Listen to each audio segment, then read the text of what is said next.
बांग्लादेश इस वक्त गंभीर राजनीतिक और सामाजिक उथल पुथल के दौर से गुजर रहा है। बीते करीब एक हफ्ते से देश के कई हिस्सों में हिंसा भड़क चुकी है। अल्पसंख्यक हिंदुओं पर हमले हो रहे हैं, सड़कों पर डर और अस्थिरता का माहौल है और हालात 1971 के युद्ध जैसे बताए जा रहे हैं।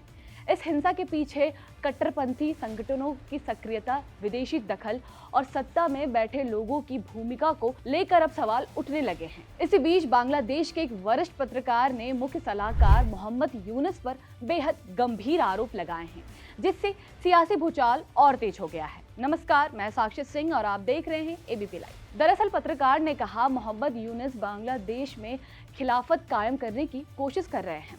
उन्होंने यहाँ तक ये भी कह दिया, यूनुस देश के लिए कुख्यात आतंकवादी ओसामा बिन लादेन जैसे हैं। पत्रकार के मुताबिक यूनुस एक जिम्मेदार प्रशासक की तरह नहीं, बल्कि एक आतंकवादी सरगना की तरह व्यवहार कर रहे हैं। पत्रकार सलाहुद्दीन सोहेब चौधरी का कहना है कि बांग्लादेश में जो कुछ भी हो रहा है उसके पीछे अमेरिकी डीप स्टेट की भूमिका है, जबकि इसका जमीनी ठेकेदार पाकिस्तान की खुफिया एजेंसी ISI है।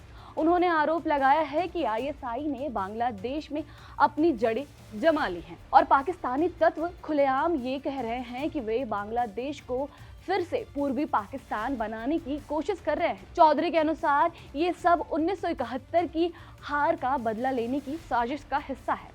हिंसा की वजहों पर बात करते हुए चौधरी ने 18 और 19 दिसंबर की घटनाओं का जिक्र किया। उन्होंने कहा कि इन दिनों एक हिंदू युवक की हत्या समेत कई घटनाएं सामने आई हैं और हालात ठीक वैसे ही बनते जा रही हैं जैसे मार्च 1971 में थे। उन्होंने कहा कि उन्होंने खुद अपने बचपन में 1971 के हालात देखे हैं और आज बांग्लादेश फिर उसी डरावने दौर की ओर बढ़ रहा है।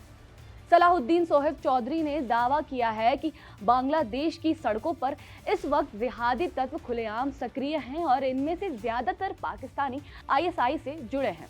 उनके मुताबिक ये एक संगठित जिहादी मानसिकता है जिसका मकसद लोकतंत्र को कमजोर करना और देश को अराजकता की ओर धकेलना है। उन्होंने ये भी कहा है कि अगर 1971 से 2025 तक के बांग्लादेश के चुनावी नतीजों पर नजर डालें तो साफ पता चलता है कि जमात इस्लामी जैसे कट्टरपंथी संगठनों को कभी भी व्यापक जन समर्थन नहीं मिला।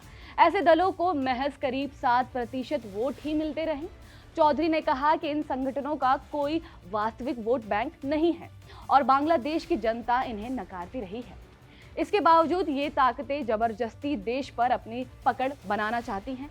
चौधरी ने चेतावनी देते हुए कहा कि यह हिंसा और अराजकता 18 करोड़ बांग्लादेशियों के अस्तित्व पर सीधा हमला है। उनका कहना है कि ये केवल कानूनी व्यवस्था का मामला नहीं, बल्कि देश की संप्रभुता और पहचान से जुड़ा संकट बन चुका है। वहीं दूसरी ओर बांग्लादेश में विपक्षी दलों और कई राजनीतिक जानकारों का आरोप है कि मुख्य सलाहकार मोहम्मद यूनुस जानबूझकर हालात बिगड़ने दे रहे हैं। उनका कहना है कि यूनुस चुनाव टालने के लिए बहाने तलाश रहे हैं और इसी वजह से देश में हिंसा को रोका नहीं जा रहा। आरोप ये भी है कि सरकार की शह पर एक तरह का भीड़ तंत्र खड़ा कर दिया गया है, जिससे कट्टरपंथी ताकतों को खुली छूट मिल गई है। इस पूरे घटनाक्रम में सबसे चिंता की बात यह है कि सेना और पुलिस जैसी संस्थाएं भी कट्टरपंथी ताकतों के सामने बेबस नजर आ रही हैं। हालात तेजी से बद से बदतर होते जा रहे हैं और बांग्लादेश एक बार फिर बड़े संकट की दहलीज पर खड़ा दिखाई दे रहा है।